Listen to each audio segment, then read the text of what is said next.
introducir en la mañana, pero ahora lo quiero profundizar mucho más, ¿sí? Tengo a Natalia Piergentili acá al lado de nosotros, presidenta del PPD, que está con nosotros en esta mañana. ¿Cómo estás, Natalia? Bienvenida. Muy bien, muchas gracias por la invitación. Gracias a ti por venir también, gracias por estar acá. Y tengo también a Catherine Ibáñez. A Catherine es nuestra periodista que trabaja de mucho gusto, que también nosotros en prensa la recibimos con los brazos abiertos, una tremenda periodista. Catherine, buen día, ¿cómo estás? ¿Cómo estás? Bienvenida. Buen Gracias día, por buen día, estar. Natalia también. Hola, preciosas, buen día. Gracias por venir tan temprano también, Catherine. Sí, tuve que madrugar, hay que decirlo. Bueno, la idea es muy sencilla, que Natalia lo vaya comentando con nosotros, pero que Catherine también nos vaya aterrizando. ¿Por qué se detiene a Yaitul? Partamos desde arriba, para que la gente pueda comprender. Esa es la única misión que creo que debemos tener también, atender las raíces de este tronco grande. Hay niños y niñas que lo ven este noticiero. Entonces, ¿por qué se detiene a Héctor Yaitul? Partamos desde ahí, Catherine. Sí, bueno, expliquémoslo en simple para toda la gente que nos está viendo a esta hora de la mañana. ¿Qué pasa con Héctor Yaitul? Héctor Yaitul es el líder de la CAM, la Coordinadora Arauco Mañeco, y cobra relevancia por estos días a propósito justamente de lo que ha sucedido en términos de la violencia que se ha desplegado ahí en esa zona de la Araucanía para todos los que nos están viendo. ¿Por qué es crucial? Porque el Ministerio Público hizo un seguimiento y las policías hicieron un seguimiento, la PDI específicamente, durante 2 años, pinchando los teléfonos de Héctor Yaitul. ¿A qué se llegó ahí? ¿A qué conclusiones? A que dentro de este periodo él había tenido varias conversaciones, entre ellas, ¿se acuerdan ustedes? La que conocimos y bueno, la que terminó con la caída de la ministra Vega, que eso lo podemos abordar después, donde él conversaba con una asesora de la ex ministra de Desarrollo Social, Janet Vega. Y en medio de esas conversaciones también emergen algunos datos cruciales respecto a robo de madera, usurpación de espacios y también atentado contra la autoridad, que son los delitos por los que finalmente el Ministerio Público lo formalizó. Esa es la causa por la que se detiene a Héctor Yaitul en un restaurante, recuerdan ustedes, en una condición muy normal, habían policías encubiertos, un trabajo amplio además, Rodrigo, que se realizó, y esa es la causa por la que está ahí, que es un tema que ha perseguido el tema del conflicto, denominado conflicto mapuche en la zona sur, ha perseguido a varios gobiernos y en puntual en este ha sido un gran problema político, diría yo también. Muchas gracias, Catherine. Y a propósito de eso, y me voy a tomar de la última palabra que dijiste, un problema político. ¿Por qué le pega al gobierno lo de Yaitul? ¿Qué relación tiene? Sí, por varias razones. Yo te diría primero que porque Héctor Yaitul es un personaje que ha desarrollado la causa mapuche y es un tema que tiene particular sensibilidad en este gobierno. ¿Por qué? Porque ellos, al igual que todos los gobiernos, han intentado hacer un trabajo y desarrollar ciertos acuerdos o vínculos de conversación con las personas que están en ese lugar. Hay una demanda histórica, ¿no es cierto?, desde el punto de vista de las tierras, y lo que se busca es poder generar un vínculo, pero también por las declaraciones que en su momento tuvo el gobierno y por las decisiones que tomó el gobierno. Primero, en su minuto, el gobierno del presidente Gabriel Boric analizó respecto a una pregunta que en algún momento se le hizo, si es que se iba a investigar a Héctor Yaitul, y qué fue lo que dijo en ese minuto el gobierno: que ellos no perseguían ideas ni pensamientos a propósito de palabras o declaraciones que había hecho Héctor Yaitul. ¿Se acuerdan ustedes además, y te acuerdas tú, Rodrigo, cuando en su minuto Héctor Yaitul dijo abiertamente, lo hizo en una entrevista, que se preparaba para el ataque armado? Y en su momento el gobierno del presidente Boric decidió no tomar ningún tipo de medida judicial, pese a que estaba haciendo declaraciones que tenían que ver específicamente con los atentados que se estaban generando en la zona macro sur. Primero sale, ahí fue una especie de traspié político también, porque primero sale la ministra del Interior, Isquia Siches, diciendo que no iban a tomar acciones, después el gobierno dice que sí iba a tomar acciones, cambia de opinión. En ese momento nosotros, por ejemplo, en el Mucho Gusto conversamos con el presidente Gabriel Boric en una entrevista y le preguntamos sobre eso, y él dijo que había cambiado de opinión y que certeramente él podía naturalmente analizar todas unas y cada de las decisiones. Por lo tanto, ¿qué es lo que sucede ahí? Que genera impacto por las declaraciones que ha tenido, que eso es algo que políticamente lo impacta, pero lo más crucial, por lo que pasó con la ministra Janet Vega, que quiso establecer este contacto y en un momento dejó un halo de dudas respecto de si había o no había una consulta con el presidente de la República, si había un mandato o no de parte del presidente de la República para contactar, y si eso, digamos, estaba dentro del plan que esperaba desarrollar el gobierno con los lineamientos para poder relacionarse y solucionar el tema de la macrozona sur. Ok. Ya te voy a hacer varias preguntas más, Catherine. Voy a involucrar a Natalia con esto, aprovechándote la salida de la ministra Vega. ¿Está bien la salida de ella? ¿Es lo que había que hacer? ¿Es lógico que ella haya presentado la renuncia? ¿Es una conducta que tú esperabas? ¿Tú hubieras pensado otra cosa? ¿Hubieras actuado distinto? Bueno, después de que pasan las cosas uno puede tener múltiples, digamos, análisis. Pero yo creo que ella evaluó que si bien puede que no haya sido en el minuto que ella trató de establecer un diálogo una persona buscada por la policía, los contextos cambian. Hoy día estamos a 10 días de un plebiscito muy relevante para Chile, de modo que ella asume que tiene una responsabilidad política y presenta su renuncia. A mí me parece que eso habla bien de ella, de la altura con que mira las cosas y que su rol finalmente no solo es ser ministra de Estado, sino entender que tiene que ser una facilitadora de una buena gestión del gobierno. Y cuando eso se pone en jaque por lo que todos conocimos, bueno, ella decide dar un paso al costado y eso a mí me hace solo tener una tremenda impresión de ella. ¿Has podido hablar con ella? Hablé con ella, sí. ¿Y cómo está? Yo te diría que está tranquila, tranquila en lo humano, porque no olvidemos, Rodrigo, que acá, más allá de que las personas cumplimos un rol, acá también somos seres humanos. Ella tiene hijos, tiene nietos, está en el ojo de la opinión pública, de modo que yo la llamé más en esa dimensión, en la dimensión humana, saber cómo estaba, cómo se sentía, si iba a descansar unos días, en fin, no hablamos de los sucesos. Sí, sí, sí. ¿Y ella como persona cómo está? ¿Cómo la sentiste? Yo la sentí bien, ella es una persona muy resiliente, además puede que su condición de médico ayude en estas cosas, los médicos tienen otra forma de mirar las coyunturas. Así que a mí me quedó la sensación de que ella está bien, tranquila y que, por cierto, en unos días más, ya con todo esto decantado, tomará definiciones respecto si vuelve a sus temas de salud o qué hace, digamos. ¿Y tu punto de vista? Ya con la mirada del tiempo, los días que pasaron, me parece súper importante lo que tú me dijiste hace un rato, que uno a veces desde afuera y ya con el tiempo puede tomar otras decisiones o ver en qué se equivocaron. ¿Crees que fue la mejor decisión su salida o esto se tendría que haber conversado? Porque esto nace también de una investigación periodística. ¿Qué aparece una conversación? Si esa conversación no aparece, la ministra sigue haciendo su trabajo y esto hubiera estado abajo. Entonces, hoy, mirando el paso del tiempo, ¿la decisión es correcta? Yo creo que es correcta. Es correcta. Porque creo que, sin perjuicio, que para mí es importante señalar que cuando ella trata de establecer un diálogo amplio, como lo hicieron otros gobiernos, como lo hizo el ministro Moreno en el gobierno del presidente Piñera, en fin, donde un actor relevante era este señor Yaitul, él no estaba siendo buscado por la policía, ni mucho menos, pero claro, los contextos cambian. Uno cuando tomó una decisión con un contexto y este cambia, hay que hacerse cargo.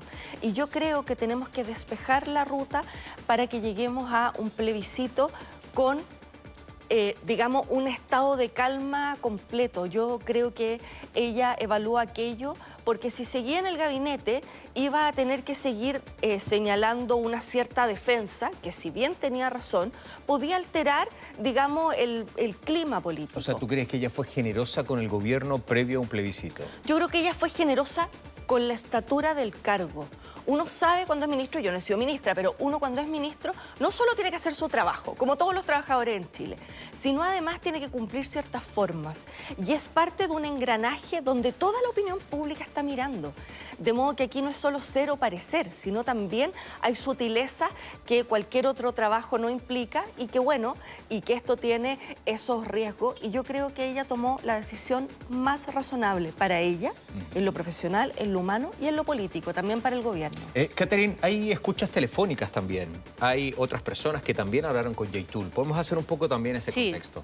Sí, en relación también a lo que mencionaban ustedes ahí conversando con Natalia, claro, esta información que nosotros conocemos respecto de la ministra, en su entonces ministra Vega, nos enteramos a través justamente de las escuchas que se hacen a través de las conversaciones que sostiene Héctor Yaitul. Ahí nos enteramos del contacto que sostiene en su minuto la asesora de la ministra Janet Vega y después nos enteramos en base a las palabras del propio presidente de la República, horas posteriores, que él nunca solicitó este contacto y que él nunca pidió a nadie del gobierno, ni que nadie del gobierno se contactó con con Héctor Yaitul. Pero fíjate que hay un abanico de escuchas por parte de Héctor Yaitul que entregan muchísima información. Alguna de ellas, por ejemplo, fue utilizada en el control de detención donde se le formalizó, digo, recuerden que ahora él está cumpliendo su prisión preventiva mientras dura el proceso de investigación por los delitos que se le imputan. Y ahí hay varias escuchas que tienen que ver, por ejemplo, con conversaciones que él sostenía y que lo vinculan a ciertos episodios con el robo de la madera en algunas zonas del sur del país. También se le hizo la ruta a través del GPS y la tecnología se logró establecer, por ejemplo, los lugares donde funcionaba y operaba el teléfono de Héctor Yaitul y los posicionamientos donde estaban esas llamadas, que coinciden además con ciertos atentados que se generaron durante los últimos 2 años. Y a eso se suma otro tipo de escuchas también, donde hay una que tiene una cierta polémica, Rodrigo, o dos más bien que tienen cierta polémica. Una, por ejemplo, la que sostiene una conversación con la diputada del Partido Socialista, Clemira Pacheco, y la otra donde él se refiere al presidente Gabriel Boric con ciertas apreciaciones personales respecto a su apariencia inclusive, y que las dialoga con un amigo. Miren, veamos parte de las escuchas y lo seguimos conversando. Bueno.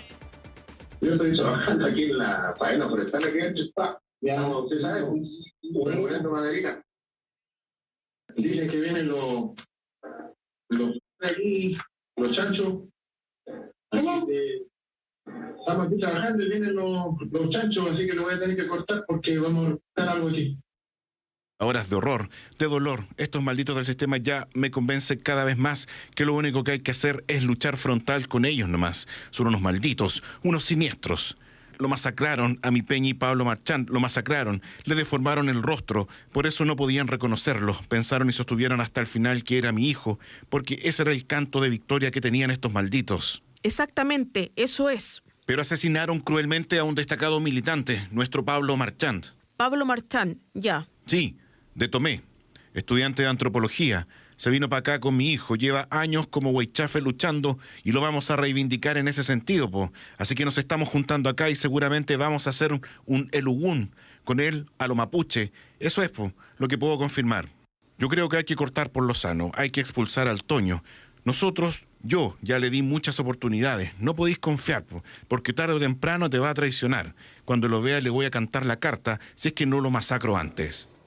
Mira, démosle un poquito de contexto, Rodrigo, a estas declaraciones. Las primeras son la voz puramente tal de Héctor Yaitul y lo otro es las transcripciones que accedimos como equipo de Mega a esa carpeta investigativa que tiene varias partes. Entonces, por eso escuchan dos voces. La primera es la de Héctor Yaitul y la segunda es, digamos, la lectura que hicimos nosotros para poder tener todo ese material y para incorporar lo que él señala. En los dos primeros casos se refiere específicamente al robo de madera y a ciertos atentados que se estarían generando en algunos puntos, que eso es material que tomó la PDI y que resultó ser probatorio también para las pruebas que presentó la Fiscalía en su minuto en la audiencia de formalización. Y lo segundo corresponde a lo que te decía yo. En un episodio ocurre, y todos recordamos el caso de Pablo Marchand, en algún momento lo abordamos también acá en las noticias, que Pablo Marchand es un joven que termina muerto en un episodio que se genera en torno a un ataque. Y en su minuto se creía inicialmente que era el hijo de Héctor Yaitul el que había resultado afectado con esta situación. Y ahí es donde se establece el contacto con la diputada del Partido Socialista, Clemira Pacheco, donde él le cuenta y le narra con esas frases que conocemos ahí, la situación en la que está, y ella responde también y asiente ciertas cosas que ella también, que él le estaba diciendo en ese minuto, en esa conversación. Natalia, ¿qué tan grave es que una autoridad converse con Yaitul? Sigo con lo de la ministra Vega respecto a los audios que nos ponía Catherine al aire. ¿Qué tan grave es? Bueno, importante decirte que se trató de establecer un diálogo con el señor Yaitul en mayo, insisto, antes de esta escucha o antes de que la autoridad supiera de que existían estas escuchas ya con el tema de robo de madera, etcétera. Pero pensemos lo de la siguiente manera. Cuando se le pide a una ministra, cualquiera esta sea, un diálogo con todos los actores, tú no solo hablas con los que finalmente están de acuerdo contigo, sino que tratas de hablar con aquellos donde se genera la mayor cantidad de conflictos. Pensemos no solo que la Araucanía vive un conflicto violento, sino además es la región más pobre de Chile. Entonces aquí no es solo como tú abordas un tema de violencia, sino cómo haces que esos ciudadanos tengan acceso a servicios, el problema de agua potable y una serie de problemas que tiene esa región. Por lo tanto, yo creo que lo que hizo la exministra Vega fue decir, ¿Cuál es el arco de actores que están involucrados en este problema y con quién puedo tratar de hablar? Su conversación con Yaitul nunca fue posible, nunca ellos llegaron a conversar. Pero yo te diría que uno cuando está en un cargo público no puede claudicar a la idea de tratar de generar un diálogo. O sea, ¿estás de acuerdo con la intención? Así es, porque además, te insisto, en ese momento el señor Yaitul era un ciudadano que, claro, daba declaraciones complejas, sin duda, pero era una persona que podía transitar libremente, que tenía su actividad, etcétera, no estaba buscado por la justicia, por lo tanto, se entiende que en ese marco se haya tratado de hablar con él. De hecho, se ha viralizado, y esto no es un empate, es tratar de entender cómo se abordan los conflictos. El exministro Moreno del gobierno del presidente Piñera también trató de hablar con Yaitul, porque se entiende que cuando tú quieres desactivar un conflicto, insisto, no solo el problema de violencia, no solo el problema económico asociado al robo de la madera, sino también cómo puedes hacer factible que se entre a territorios donde hoy día uno de los problemas de infraestructura que tiene la región de la Araucanía no es por falta de voluntad del Estado, es porque los contratistas no pueden entrar a ciertos lugares a tender redes de agua potable, a generar alcantarillado, en fin. Entonces, ¿por qué tú le vas a privar a un ciudadano de la región de la Araucanía de algo tan básico como prender la luz con un interruptor? Porque tienes un territorio con complejidad. Tú tienes la obligación de disipar esa complejidad. Si tú me dices que comprendes la intención que tuvo la ministra Janet Vega de conversar, cuando yo escucho al presidente Boric, y ya Catherine nos va a hacer un resumen de lo que dijo el presidente. El presidente dice que no había ninguna autorización o alguna solicitud para que Así es. algún ministro, alguna ministra hablara con él. Así es. ¿Eso está bien que salga de mutuo propio? Yo, Janet Vega, con mi asesora, voy a llamar a Yaitul porque yo creo que es necesario sin informarle al presidente. ¿Eso es correcto o es incorrecto? Bueno, yo creo que aquí también el ímpetu funciona. Cuando uno recibe un mandato de dialogar, uno quiere hacer lo mejor posible y a veces se salta ciertos pasos que podrían haber, digamos, que podrían haber hecho que esto tuviese otro desenlace. Yo este tema en particular no lo he hablado con la ministra Vega, pero a mí no me cabe duda que el presidente le dio un mandato de dialogue. ¿Tú crees que el presidente le dijo a ella que dialogara con Yaitul? No. Por eso digo, yo en esto creo, estoy completamente segura de la palabra del presidente en cuanto que el mandato de él fue dialogue con los que quieren la paz y que finalmente ella tomó esa instrucción de una manera quizás más amplia de lo que podría haber sido lo prudente. Quizás también el ímpetu, las ganas de tener resultados. Recordemos, por ejemplo, cuando partió este gobierno, la ministra Siches también quiso ir a la Araucanía a dialogar. Era un mandato, era una necesidad del gobierno. De modo que, te insisto, acá hay un presidente que nos ha marcado la línea, que yo no me cabe duda que él jamás le pidió a la ministra que hablara con tal o cual persona individualmente, el de un mandato amplio, que ese mandato amplio quizás se sobreinterpretó, que no se siguieron los conductos regulares, pero lo importante, mira, ya hoy día la ministra Vega está fuera del gabinete, por lo tanto, si algún error cometió en todo este proceso, no haber consultado, no haber medido, etcétera, su salida da cuenta de que estos errores tienen consecuencias. Pero lo importante es también, y en honor no solo a la exministra Vega, sino a la gestión del gobierno, que aquí no hubo ni mala voluntad, ni mala intención, ni la, digamos, ni la visión de hablar con alguien con problemas con la justicia, etcétera, sino que aquí había la necesidad de dar resultados en una comunidad que lo pasa pésimo todos los días. ¿Qué dijo el presidente Boric? Hagamos un resumen, Catherine, de qué es lo que dijo el presidente después de este caso. Bueno, varias cosas pasaron. Ahí yo voy a poner el punto tomando las palabras de Natalia también, porque la duda que surgió en su momento, y esto yo lo transmito en base a los reporteos políticos, ¿no? Es que como una ministra como Janet Vega, que es una ministra con experiencia política, ella es una persona que tiene una edad superior, digamos, en términos del general del gabinete, junto con el ministro Montes, pudiese haber dado este paso en falso sin haberlo consultado con el presidente o haber sido mandatado por el presidente. Fue una duda que en su momento se abrió.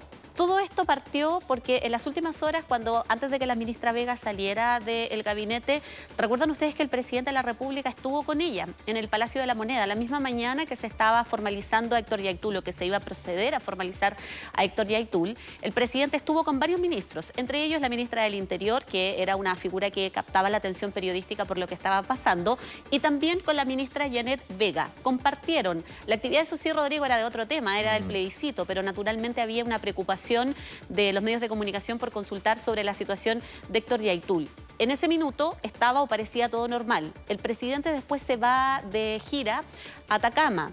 Y ahí no emitió declaraciones durante todo el transcurso de las actividades que tuvo y fue hasta la tarde donde se refiere a la detención de Yaitul y más bien en específico a las medidas con las que queda y posteriormente se refiere y anuncia la salida de la ministra Vega y el día posterior, ayer en Freirina, aclara todas esas dudas. Que él no pidió que él fuera la ministra la que hiciera el contacto, que él no sabía y que no ha ordenado a ningún funcionario ni ministro de Estado que estableciera ningún contacto con Héctor Yaitul en específico. ¿Y crees que el PPD puede seguir a cargo de este ministerio? Nosotros, a ver, yo creo que es bien de mal gusto, pero te lo digo honestamente, esto de que si la ministra de tal cartera era de mi fila, poco menos que el cupo es mío, como si esto fuera un número en la camiseta a propósito del clásico hoy día. Lo único que yo te puedo decir es que nosotros estamos disponibles para seguir trabajando en este gobierno. Tenemos un propósito común con el presidente Boric. Y si él cree que para ese ministerio u otro, alguien de las filas nuestras puede estar para poder contribuir en esa cartera, bienvenido sea. Pero aquí pelear el número de la camiseta por pelearlo... No te es problema no. Si fuese de otro partido, por ejemplo. No, yo creo que aquí uno se pone al servicio de un proyecto. Si finalmente, mira, a la gente que está en su casa hoy día, ¿le importa si la ministra Juanita Pérez es PS, PPD, Convergencia? ¿Le importa que las cosas sucedan y que uno resuelva los problemas? Toda esta otra jerga que genere equilibrios políticos, que uno lo entiende, tiene que estar en este lado de la cancha. Pero en el lado de la gestión tienen que estar los mejores y las mejores, porque finalmente uno se debe a los ciudadanos que lo pasan mal, que están esperando la reforma de pensiones, la reforma tributaria, que en su municipio haya más seguridad. Eso es lo que estamos esperando. Eso es lo que estamos esperando también nosotros que somos ciudadanos. Todos los ciudadanos, con todos los gobiernos que estén, independientemente del color político. Así es. Natalia, ¿hablaste con el presidente Boric o no? Sí. ¿Y? Él habló muy bien de ti ayer. Tenía confianza y tenía buena relación contigo. ¿Cuál es lo que nos podemos comentar ahora? Hablamos a propósito de este tema. Él fue muy deferente en llamarme para comentarme esto, pero me quedo hasta ahí porque... Pero él te llamó. Él me llamó. Para hablar sobre este tema. Exactamente. Ajá. ¿No le gustó algo de lo que dijiste o...? No, para nada, no. Fue antes de que digamos, se aceptara la renuncia de la ministra Vega. Y como te digo, las conversaciones con el presidente. Está muy bien, pero sí hablaste con él. Sí hablé con él. Este gesto que tuvo la ministra Vega de dar un paso al costado, ¿lo debieran de tener otros ministros de este gabinete que están bajo cuestionamiento público, notorio? Mira, yo creo que eso es algo en lo cual no me corresponde opinar, pero no porque sea políticamente correcto lo que te voy a decir, sino porque yo creo que llega un minuto, tanto en la vida normal de las personas como en la política, que uno es capaz de señalar cuándo está haciendo un aporte y cuándo no a un equipo. Y yo creo que si alguien ha cometido errores y no ha renunciado, es porque sigue siendo un aporte en ese equipo, porque además también todos cometemos errores. La diferencia es que nosotros estamos muy expuestos. Pero creo que la ministra Vega, cuando calibró esto, dijo, con todo esto, a pesar de la buena fe que existió en su minuto, esto no va a ser un aporte al gobierno, va a seguir trayendo cola, va a ser un problema para el presidente, me resto. Pero yo creo que esos análisis son muy personales y yo no creo que tenga la capacidad como para decir, no, mira, el estándar para renunciar es este, entonces tal y tal ministro había renunciado. O sea, bajo tu punto de vista, ¿no debiera haber un cambio de gabinete hoy? Es que yo creo que eso son otras cosas, porque puede que hayan errores, puede que el presidente haya evaluado que un ministro u otro no lo está haciendo tan bien, no lo sé. Pero también creo que hay distintos tiempos, como en el fútbol. En el primer tiempo, a lo mejor juega cierto equipo, porque tú necesitas instalar una estrategia. Pero en el segundo tiempo, viendo cómo está el otro equipo, tú cambias a algunos jugadores. ¿Y hoy en qué tiempo estamos? Yo creo que a partir del 4 de septiembre vamos a pasar a un segundo tiempo. Okay. Este es un partido más largo, no es solo dos tiempos. Claro. Y creo que el presidente tendrá que evaluar con qué elenco va a llevar adelante la estrategia de este segundo tiempo. Es como, este es un partido por Chile. Y yo siento que el presidente tiene la capacidad, además, la información para estar diseñando cuál va a ser el mejor elenco para este segundo tiempo. Catherine, hablemos un poquito de futuro, porque hace un rato entrevistaba yo al jefe de los gendarmes allá en la cárcel y me decía que en Biobío, el Manzano, que no estaban todas las condiciones dadas. Es más, se estaba pidiendo el traslado de Yaitul a una cárcel acá en Santiago, porque no estaban las condiciones de infraestructura, porque no había ambulancia, etcétera, etcétera, porque habían 400 personas que querían ir a ver a Yaitul, que se estaban inscribiendo para ir a verlo a la cárcel.